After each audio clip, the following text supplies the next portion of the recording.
So we hit 5,000 subscribers here on the channel about 2 days ago now. And right before we hit this, I went ahead and put up a tweet and a community tab post asking for questions for a Q&A. And one thing that's pretty wild, I've done like 3 Q&As in total in the history of my channel. And pretty much every time I've done a Q&A, I've had like an underwhelming number of questions to where I'm answering like 10 or 15. And this time I have 25 questions screenshotted right now. And keep in mind, that's only the questions that actually made it in the video. So to jump into it here, the first question from Robot in Disguise says, are you planning to do YouTube in the long run? And if so, do you plan to stay as a commentary channel if you identify as that? So I mean, first off, I definitely do identify as a commentary channel. I talk about stuff over gameplay. I don't even know what else that could really be considered, maybe like news, but it's not like I talk about actual important stuff. It's literally internet drama. But yes, I definitely do plan on doing YouTube in the long run. As long as the site's still around, I plan to be making videos like a decade from now. That's the plan. It would be awesome to retire doing YouTube. And for the second half of the question, I mean, the current plan is to do commentary for, you know, the immediate future. For the next few years, I'm sure at some point I'll be switching up my content, but probably not within the next like 3 or 4 years.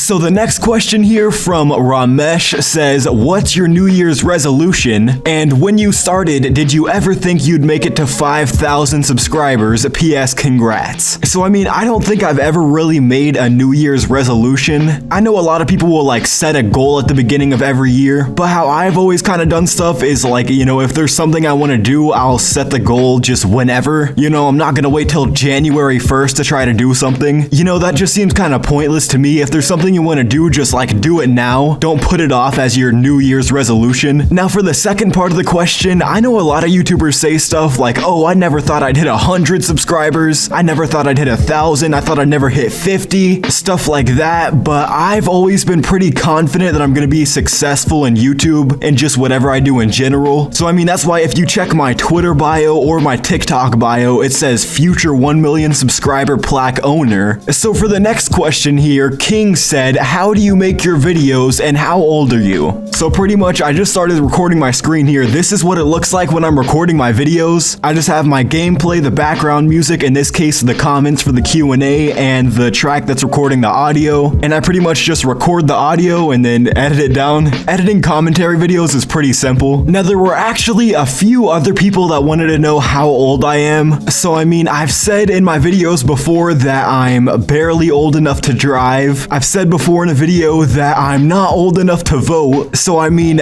do with that information what you will. I don't think it should be that hard to narrow down. I don't think I sound like I'm like 37 or something. Now with that being said, FaZe Army says, when are you gonna do a face reveal? By the way, you're the best, keep it up. So first of all, I appreciate the support, and secondly, I really don't plan on doing a face reveal anytime soon. Like, I make commentary videos where Black Ops 2 gameplay is playing in the background. There's no need for like a face cam. I'm not out here doing vlogs or something like that. But probably a few years down the road, whenever I decide to stop doing commentary videos, maybe in like 4 years or something, when I want to do some different type of content, then I'll probably do a face reveal. And also, I know a lot of times whenever commentary YouTubers do face reveals, it like ruins it for some of the subscribers because they expect you to look a certain way or something, you know, they like put a face to your voice. So one day, but it's gonna be a while. Now, Hip Hop Outcast and Brandon both asked me if I watch anime, and if I'm gonna be honest here, I have never watched anime in my entire life. I haven't watched, like, I don't even know the names of them. Either Naruto, is Pokemon anime? That's all I can think of off the top of my head. I know a ton of people that watch anime and like they've recommended me shows to watch and stuff like that. I've never watched it. It just doesn't sound like something I'd be interested in, and I don't even watch like shows in general. The next question from Ewan Allen says, are you planning to become a full-time YouTuber? Now, I mean, technically I am a full-time YouTuber now. Obviously, I'm not out here making like $10,000 a month, but I mean, it is technically my job or whatever. And it's not even like I really had the option to get another job because like a month before I turned 16, coronavirus hit. And 16 is like when most people consider getting jobs, so I haven't even had the option yet. But even then, I do plan on doing YouTube as my full-time job, like permanently. It would be awesome if YouTube could be my first and last job ever. Now, Moonslayer says, what is your favorite video game and what is your least favorite video game? Now, my favorite video game of all time is definitely Black Ops 1. You could also put like Skate 3 up there, Madden 11, Modern Warfare 2, Black Ops 2. Those are all some of my like all-time favorite games. And if I had to think of one game off the top of my head that I just don't like, I'd probably go with the new Call of Duty Cold War. I've played it a few times for gameplay and it's just too sweaty. That skill-based matchmaking is unbearable. I'm not out here trying to play a professional tournament for $3 million. You know, I'm trying to relax, get some kills, get a good gameplay, and it's not happening on that game. I'll tell you that right now. So the next question from Taco says, do you ever miss the sniping community? Now, the majority of you guys will not know this because I had like 200 or 300 subs at the time, but I used to make like sniping and trick shotting montages on Call of Duty back like 3 years ago now, and I would definitely say I do not miss it. People in like the Call of Duty sniping trick shotting community are so toxic, it is unbelievable. It is full of complete weirdos. Like, bro, I remember people would tweet out them like hitting a trick shot all excited, and the replies would just be flooded with like, you suck, you didn't even do a 1080. This is, you know, it's 2017. Why are you out here doing 360s? And it would be like an 11-year-old kid that just hit a trick shot and he's excited about it. So no, I would much rather just be making commentary videos and stuff like that. Now, Flight in March 2021 and Donovan both asked why I started YouTube and if there's any backstory there. And pretty much I was watching Jacksepticeye when I was like 11, and up until this point it had been my plan pretty much my whole life to go to the NFL. I was like dead set on that. And then I was like, wow, this dude just sits here and plays video games and it's literally his job. Like, he gets paid to make videos on the internet. That was just an insane concept to me. So I decided to switch over from wanting to be in the NFL to wanting to be a YouTuber, which I guess is working out so far. So I mean, there's a fun fact. If I never started a YouTube channel, I would probably be like trying to get a scholarship for football or something right now. So the last question here from Anonymous Gamer says, how did you choose your YouTube channel name? And this is actually a pretty interesting story. So you guys probably know the YouTuber Laserbeam with 17 million subscribers. Well, back about 5 years ago now, he used to make Madden videos, and at the time I was really into Madden, and this was also right around the time I wanted to start a channel. And at the time, Laserbeam was actually my favorite YouTuber. He had somewhere between like 10 and 50,000 subs. He was insanely small compared to what he is now, and his name was Laserbeam, so I tried to think of stuff that like sounded similar to that. And the original name of my channel, if you go back to my old videos, you'll like see intros and stuff with his name. It was Shockwave Gaming 82, and the 82 was for one of my favorite football players, Jason Witten. That's the number he wears. And I stopped watching Laserbeam whenever he decided to quit Madden because he got bored of the game like 4 years ago. And then randomly, like a year or two ago now, he popped up when I recommended it with a Fortnite video,